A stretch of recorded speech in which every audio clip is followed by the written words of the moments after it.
guys, palit tayo ng ignition coil, tapos palit din tayo ng fuel pump. Ayan, maganda pa yung Honda Jazz nila. Ayan o, sit pa. Ayan, gawa natin. Ayan o.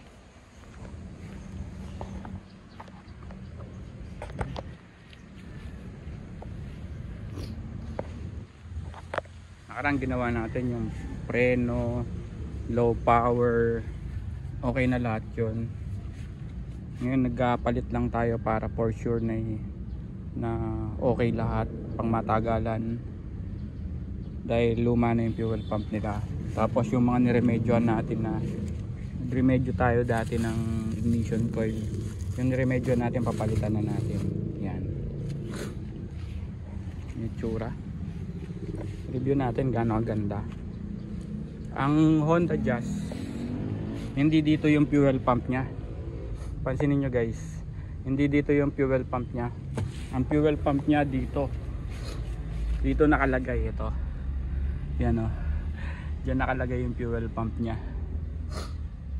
Bali tatanggalin mo yung armrest, yan, dyan yung fuel pump nya.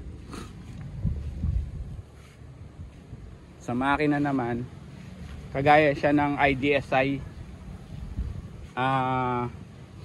8 ano siya, tawag nito 8 yung ignition coil nya, tsaka spark plug, tag 8. Ewan ko kung ilang bulb to, malamang ano to, 1, 2, 3, 4, mga 16 bulb yan, 16 bulb siguro, kaya 24 bulb kasi 8 yung spark plug eh. Hindi ko pa kabisado gaano yung Honda Fit, hindi pa tayo nakapagbukas ng makina yan. Pero sa wirings pare-pares lang yan, kailangan lang natin matukoy yung mga location. Bali dito guys, i-locate natin yung yung fuse ng fuel pump, tsaka yung fuse na relay ng fuel pump, para ma-sure natin na hindi siya papalya. So yun, para goods, all goods. Kasi ang ginawa kasi natin nung nakaraan dito, nilocate natin yung ito, chinek natin lahat ng ng mga ignition coil nya, kung may kuryente ba, o okay ba maglabas ng kuryente.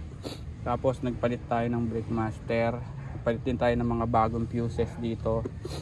Tapos nagpalit din tayo ng brake pad, dahil lady driver kasi yung gumagamit dito, para hindi sila matirikan. Yun ang inuna natin, yung sa kuryente, tsaka sa fuse, sa kuryente ng spark plug, sa ignition, chinek natin lahat yon. Tapos dito naman tayo sa fuel lane. Fuel line nya, yung gas gate, ay gas from fuse, relay, tapos fuel pump. Yon, pasensya na kayo, medyo magulo tayo magpaliwanag. So yun.